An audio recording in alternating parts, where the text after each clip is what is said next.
What's up, guys? All right.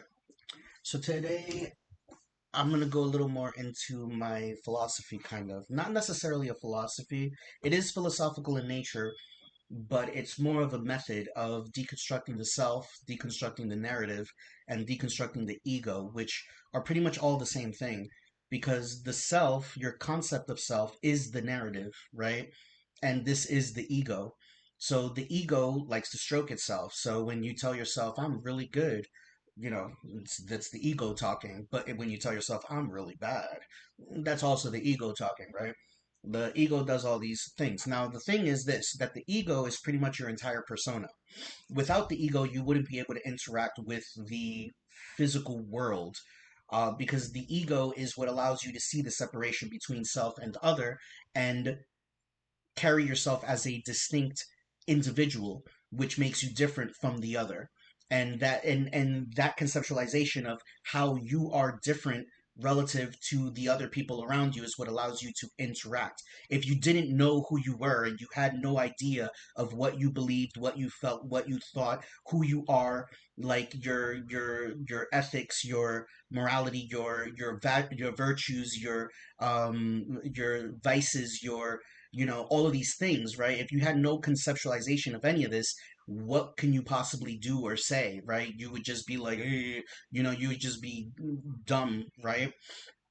Now, the thing is this, you're not trying to deconstruct the ego and then leave an empty void where where you're just meditating in a cave for the rest of your life. What you're trying to do is deconstruct the ego and then be aware of that deconstruction so that you can witness and be aware of all of these internal and external um, influences that caused you to develop in the way that you were. Now, something that I would like to mention right off the bat is my idea of the straight line from experience to action, which the way I characterize it is you have an experience. That experience is interpreted. And when you interpret that experience, it either develops positive or negative feelings and thoughts. Now, these thoughts and feelings, when they're reinforced, like you have experiences that are similar and you continue to have these thoughts and feelings, they develop into beliefs. And those beliefs are what ultimately choose your decisions for you. When you're about to make a decision on how to act, seconds before you're aware of the decision, you've already made the decision because your mind goes like 100 miles per hour and just selects the decision based off of all of the prior information that you have, based off of how you felt and what you thought about these prior experiences. So, if your prior experiences and the thoughts and feelings you had because of them led you to believe that action A is better for you than action B, then you're going to choose action A. But if you interpreted those experiences a little bit differently, then you probably would have been convinced that action B was better, right? So, you're ultimately not really making any choices, and this leads us to not having free will. Now, we still have will, it's just not free in the sense that we consider it. And it also depends on your particular understanding of what free will means. Because I assume that when we talk about free will, we're saying that the will is free from all um, influence. Like your will is you're making a decision completely based off of what you want, not based off of you know that thing that someone said 3 years ago in some restaurant, right? But the reality is that our will isn't free, it's guided. That thing that random person said 3 years ago, that might be something that's in your subconscious, and it informs your decision. Like you're about to do this, but it's like, wait, that guy said that thing. Like, if I do this, then that, and maybe it's better that I do this instead, and blah blah blah, right? So that would be an external influence. But ultimately the influence that's causing you to act is the belief. So if you have certain thoughts and feelings, but then you have other thoughts and feelings um, from similar experiences that contradict or challenge the other, then you might not be sure. So when you're not sure, it doesn't develop into a belief. So this either you just don't make decisions based off of that information, or you'll be conflicted. You'll be like, hey, like I should choose this or maybe that. Like I feel this, and this, and think this, and this, and that leads me to believe that choice A is better. But I've also seen this and that happen, which tells me that maybe choice B is better. And this puts you into the state of not being like being indecisive because you have too many conflicting interpretations of experiences, right? But now what happens is, regardless of what happens, at some point there is going to be a belief that ends up causing you to choose a specific way to act, and that action leads you to a new experience, which either fortifies, it either bolsters or challenges these beliefs, thoughts, and feelings from the past. And if these thoughts, feelings, and beliefs continue to be reinforced, then you'll continue acting in that way. And if they're continuously challenged, then you probably would end up changing your belief, and that would cause you to change your actions. Now, now that you're aware of this system, then you can short circuit it. When you have an experience and you interpret it in a certain way, you have these thoughts and feelings, you can say, wait, I'm having this thought and feeling because I interpreted that thing this particular way. Let me see if there's other ways I can interpret it. And then you can see that experience from multiple states of minds and multiple points of view, giving you more information about how this should affect you. And this would lead you to being a little more multidimensional and seeing things from multiple points of view, which can lead to a little more indecisiveness because now you're taking every experience and you're interpreting it in 100 different ways. But then what you need is a North Star, and a North Star is what guides you to what are you ultimately looking for in a belief. Like what is the purpose of the belief? If the belief causes you to act in a certain way, then the belief should um, serve a purpose um, in making you act in a certain way. So that purpose would be utility. So if you make sure that all of your beliefs serve a specific purpose and it has utility, then those beliefs will lead you to actions that ultimately are beneficial for you because those actions are based on something that has utility. It has a um, um, it has that essence of something that is beneficial, right? So yeah.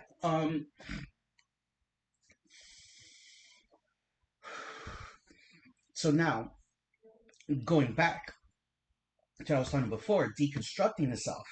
So now we understand how the experiences lead you to believe these certain things and acting in a certain way. And by knowing this process, you can short circuit it and pretty much change your beliefs and challenge your thoughts and feelings and lead yourself to choosing beliefs specifically on how the action will ultimately give you what you want. And if that action doesn't give you what you want, if it simply doesn't bear the fruits of being successful, then you can say, "Hey, this action I'm trying to achieve this. These actions are not working. I need to backtrack a little bit and see what belief is causing me to make these actions. And this belief, whether it's right or wrong, doesn't matter. The point is that it's not successful. It's not producing the outcomes that I want. So let me tweak this belief and lead me towards an action that will actually produce the outcome that I want." Now, when you're deconstructing the self, what you're trying to do is deconstruct all of these influences that cause you to feel and think and believe in certain ways. So something like, for instance, some people say that they're practicing non-attachment and unraveling this wiring, this programming that we have in our minds. But then they forget to unwire some specific things. Like there's people that go super deep into this self love stuff. And I'm not saying self love is bad, but we go so deep into it where now I must love myself. So the day comes when you don't love yourself and it's like, oh, I'm fucking up. I have to get back on my thing. All right, beauty tips. Oh, I have to a bubble bath, self love, okay, tea and music, okay, and then you end up chasing.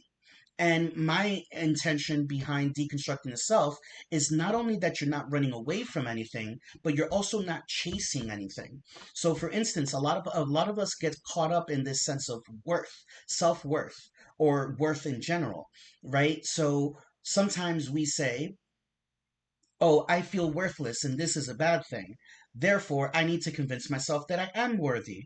But then you realize I can't force people to see me as worthy, so I have to consider myself worthy of myself. So I have to love myself, I have to be worthy of myself. But then this traps you because now you have to uphold this thing. Right? Now, for me, worthiness, whether I'm worthless or worthy, is completely obsolete. I simply don't give a shit. I do not care whether I'm worth it or not. It just does not matter to me. It's not something that affects any of my decisions. If I produce something that um, holds utility and it helps people, then they will perceive that in the way they want to. Some people will say, hey, this was very, very beneficial and it helped me. I'm grateful. Awesome. Some people will say, hey, this stuff is wicked and evil and you're a Satanist and, I don't know, whatever other insult that they have in their book, right? And I just don't care. I don't really care. Now, the person that is grateful because it helped them, then I'm like, hey, I'm happy that it helped you. Awesome. Like I'm not completely emotionless, but my concept of self isn't based off of whether they consider me worthy or whether they consider me worthless.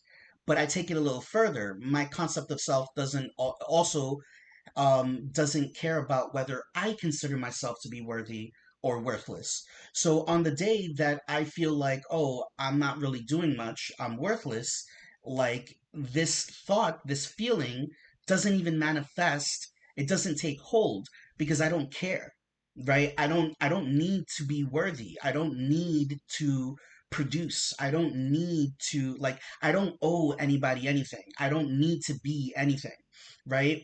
So this idea of deconstructing these components leads you down a path of being completely devoid of these limitations, where I want to do this thing, but if I do this thing, I will be seen as unethical, or I will be seen as unworthy. Like I don't want to do crap. I just want to sit in bed and binge watch horror movies for the next 2 weeks. And I'm not going to do anything besides that. I'm just going to eat food and junk food and soda and just watch TV. And if that's really what I want to do, then that's what I'm going to do. And I don't care if it makes me worthless, if it decreases my value. All of that sounds like nonsense to me. And I'm not saying that this is the perfect or the best way to be, and I'm not saying that you should be this way. I'm just saying that if this is interesting to you, I have a method of doing so. And it's not just worthiness, it's so many other components. For instance, the self-love thing, I already mentioned that. That's kind of in line with worthiness. But also, what, let me see, what else, there is this sense, let me see, I have some notes. Sorry guys, let me just check my notes real quick. Okay guys, so I got another good one, and it's not necessarily something that has to do with the self, but something that we sort of either pursue or trick ourselves into believing that we pursue. Sometimes we get caught up in the idea of truth. I'm a truth seeker and I need to know the actual truth. But we don't realize that sometimes we convince ourselves that we're seeking the truth, and then what we actually find is something that sounds like the truth. We hear the thing, we feel like it's true, we accept it as true, and now I am the seeker of truth that has found truth, and I have the truth, right? And this ends up being kind of ridiculous because truth isn't absolute, right? We can be completely convinced of something being true today, and 3 years later, some sort of information comes out that completely debunks it. And then what do you have left after that? Like you just spent 3 years believing something that was BS, and you just wasted your time, right? And I'm not saying that we shouldn't seek truth or that there is no truth to be gotten. It's just that we need to stop looking at truth as an end goal, right? Like a lot of people today talk about the matrix. Like you're in the matrix, man, blue pill or red pill. Well, let's say you took the pill, I forgot which one in the movie. I think the red pill is the one that tells you the truth. And then you go into this new reality and it sucks ass. Like let's say you take this pill and it opens your eyes to this new reality and it's the worst thing possible. Does it actually benefit you to enter that new world of truth if that truth is so terrible where the other option was clearly better, right? And then it's like that I forgot the name of the character, but in the Matrix there's actually the guy that took the red pill and knows the truth, but he constantly goes into the Matrix and goes to a restaurant and eats steak, right? And it's like I kind of prefer to eat the steak. Like, right? But now I know this might sound crazy because a lot of people are really, really stuck on this idea of truth. Now we can still strive for truth, but don't see but my idea is not to take it as a end goal where I've achieved truth, I have it. It's more of a tool that can be used for something.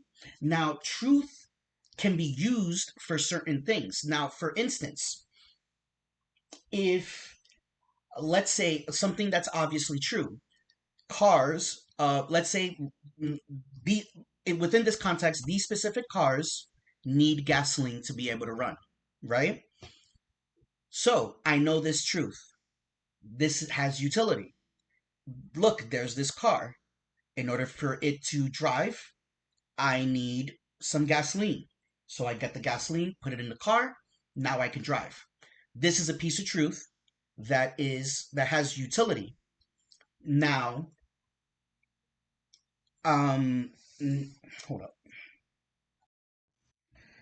So that piece of truth makes sense to hold because it remains true um, up until you come across a vehicle that needs diesel, right? But that's another truth. And then you can understand these types of vehicles use diesel, these types of vehicles use gas. Knowing this information helps you. Okay. Now, what happens when somebody says, I know what happens after death? I know what the afterlife is like. There's no way for you to be 100% sure of that. Even if you had a dream that exposed it to you, or you had a near death experience, even a near death experience is a near death experience. It's not a death experience, right? So we don't actually know what happens after death. Now, this person is convinced that this thing that they've felt or experienced or whatever gave them the absolute truth about this thing. And because of that, now they're going to start this constellation of beliefs. This belief is going to inform other beliefs, where there might be beliefs that are useful and true, but they're not allowed to believe that because it challenges this ultimate belief of what they believe the afterlife is like, right? So now sometimes you're going to have truths competing for each other. And when you step into that realm, now you're going to be sacrificing utility for idealism. And that simply just, it, it isn't good. I mean, it's just not going to be good for you. Now there is space for idealism when the particular thing is no longer about utility. It's no longer about its usefulness. Idealism is something that you choose when it comes down to aesthetic. So you might not be able to see, but I have some tattoos. Um, there's no use in these tattoos. There's simply no benefit that I get from having tattoos, but they're aesthetically pleasing to me, so I do have them and I get them, right? So there's going to be times where idealism is okay, but you also have to remember to prioritize utility.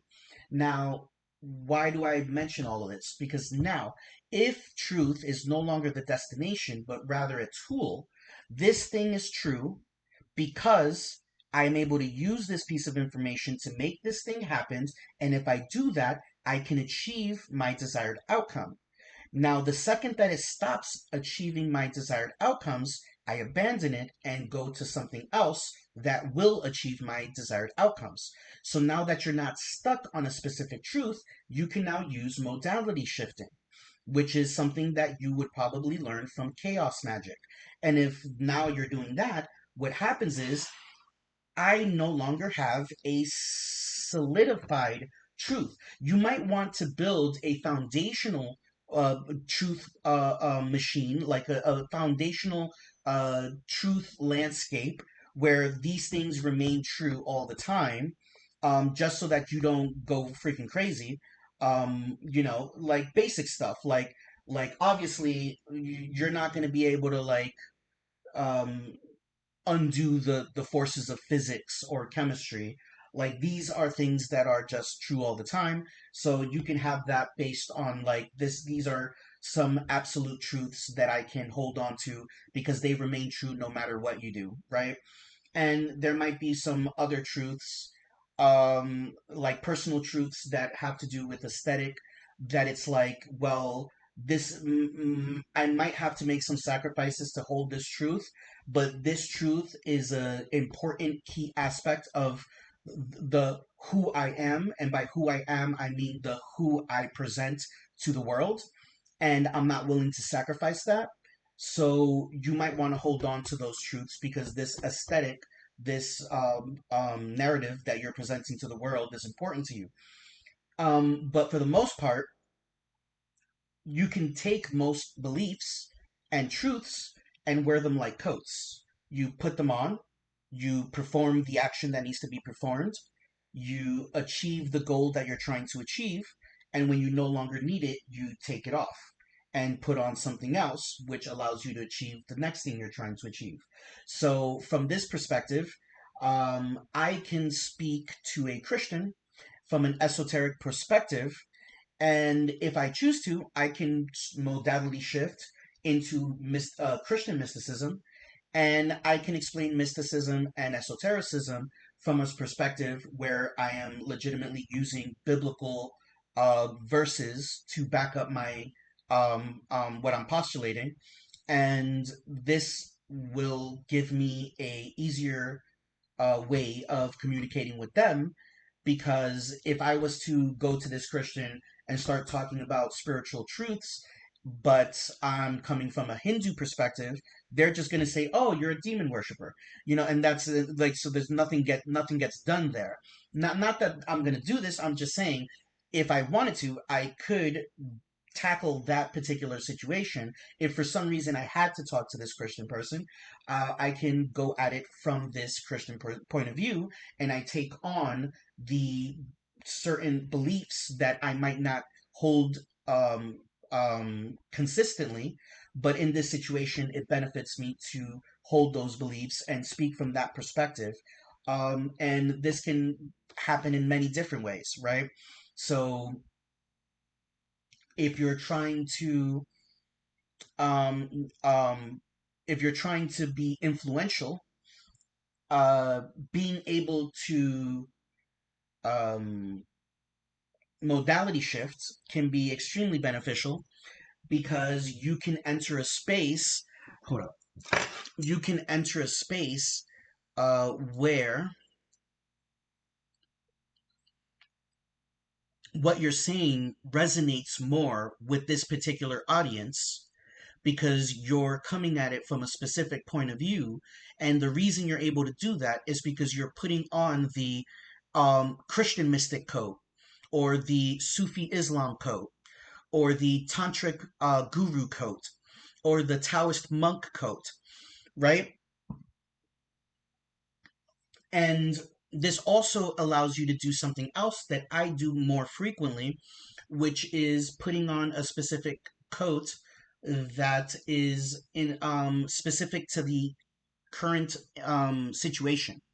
So, for instance, I really enjoy philosophy, but there's times where I just shouldn't be thinking about philosophy. So, when I start training physically, I forget, I take off the philosophy, psychology, spiritual guru, whatever the fuck you want to call it, coat, and I put on the I'm gonna get jacked coat, right? So I'm gonna put that coat on, and in this moment, who I am is a person that is going to lift something very heavy a lot of times, and I'm gonna get bigger and stronger, and then I'm gonna use that strength um in my martial art training, right? And then continue on, like, oh, okay, some yoga, some mobility training, some cardio to make sure that I have stamina, blah blah blah. So when I'm doing this physical training, I let go of all of these other components of the self, and in that moment I am completely focused on my physical body, making it stronger, faster, more agile, and increasing my knowledge around strategy and technique when it comes to martial arts. And specifically for me, it would be Muay Thai and Wing Chun for striking, and Brazilian Jiu Jitsu and Judo for grappling. And, I need to start learning a little more Roman Greco wrestling and Sambo just to really get fully fleshed out everything. When you do BJJ, you learn a little bit of wrestling, but I'm not that great at wrestling. I know like four moves, right? But whatever. Point is, I can let go of the intellectual and spiritual components of myself and fully immerse myself in physical body work. And when I am doing intellectual stuff, I can become a lazy person that doesn't move, but I'm there 8 hours writing a book, right? And all of these things can become very beneficial to you, whether it is within your personal life where no one else is involved, and it simply benefits you because you're able to concentrate all of your mind on a specific task, or it can benefit you within the broader aspect of engaging with people by allowing you to be a chameleon, and allowing you to modality shift into all these different formats of being and thinking and believing. And also, when you do self conversation, like self inquiry and self, what's the word I'm looking for?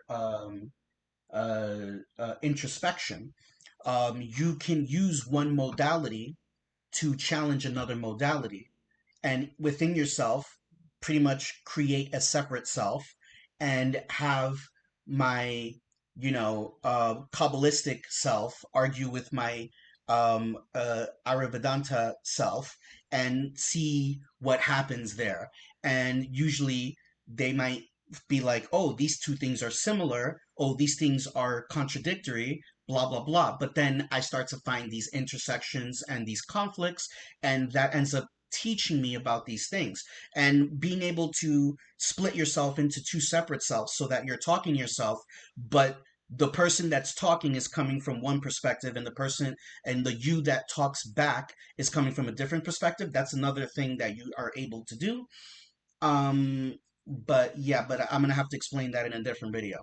But the point is, these are just two things that I mentioned here, and I have an entire book. It's called Omni Ablagio.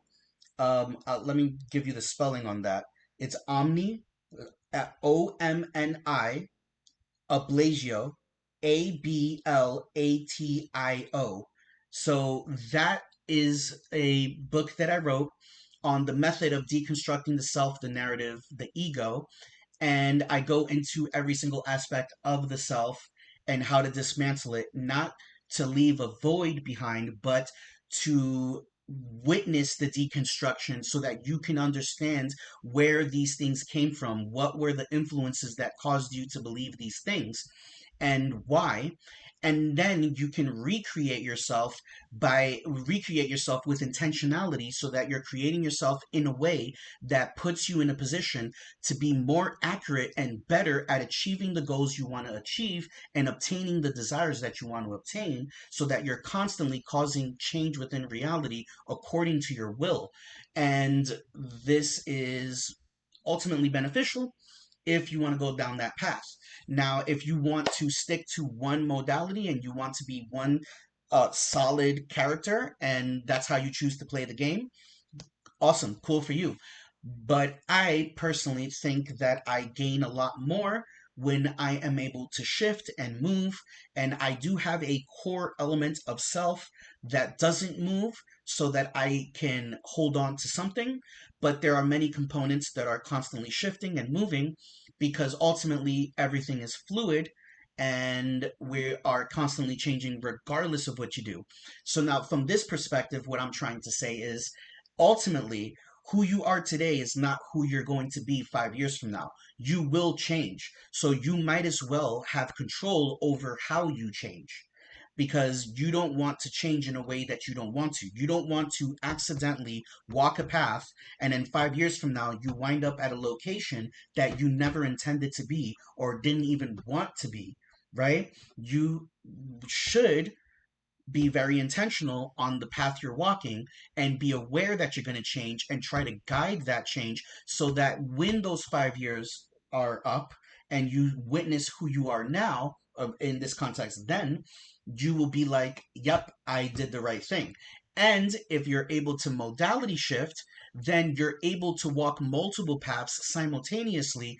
And this puts you in a perspective where you're able to gather more information because you're able to see things from multiple points of view and you're able to take on those point of views when they suit you and when they are beneficial for you for whatever given task. So for instance, if I'm doing Solomonic magic, it would probably be very beneficial for me to put on my Solomonic, Kabbalistic, you know, mysticism, magical, occult type personality. If I wanted to do something more, I don't know, personally, this is a little different for me because I don't really engage with foreign magic that often. But like something that I'm gonna do currently is I'm reading a book to learn more about jinn, and probably when I start reading this book and learning more about jinn and learning about that system of magic, I'm probably going to try to learn a little more about Islam and esoteric and mystical aspects of Islam so that I can engage with that a little bit better. And I can put that coat on when I'm doing that, take it off and put on my Kabbalistic coat when I'm doing the other thing, right? So when I'm doing hoodoo, I might be a little more folk magicy, right? I put myself in that state. And if when I'm doing ceremonial magic, so I think you guys understand what I'm going with this. But I'm gonna stop this here because I don't want this to be too long, and 30 minutes is quite a long time to listen to me talk. So, all right, guys. Um, if this was entertaining or gave you any type of information that was beneficial to you, leave a like, comment. If you're interested in understanding how to deconstruct the self and you want to go deeper into that, I will um I'm gonna see if how I'm gonna put it because I'm not too YouTube savvy yet, so I need to figure out how I can put up my book Omnia Blasio. Um And if you're interested in that, it's only on Kindle. I do not have a physical copy, and I do not know how to make one of those PDF for purchase type things. So, the only way you could get it is on Kindle, but I do think it's beneficial, even if you don't use all of it. Running through the book and understanding the process, you can then choose what parts you want to deconstruct and what parts to stay. Ultimately, it's up to you who you're going to become. You don't have to deconstruct something you don't want to deconstruct, but it's good to understand that it's possible to do so and that the ability to do so is present, that you have a method to do so. So if something is bothering you and causing you problems, you are able to go in there and unwire and undo all of that programming and start over and reconstruct yourself based off of who you need to be, right? To be able to move forward. But all right, guys, that is pretty much it. Hope you guys really like this stuff because I really like talking about this stuff, and I'm hoping that you guys appreciate this stuff because I would really like to get a better camera and continue doing this and hopefully increase the quality of my videos as time goes on. Peace out, y'all.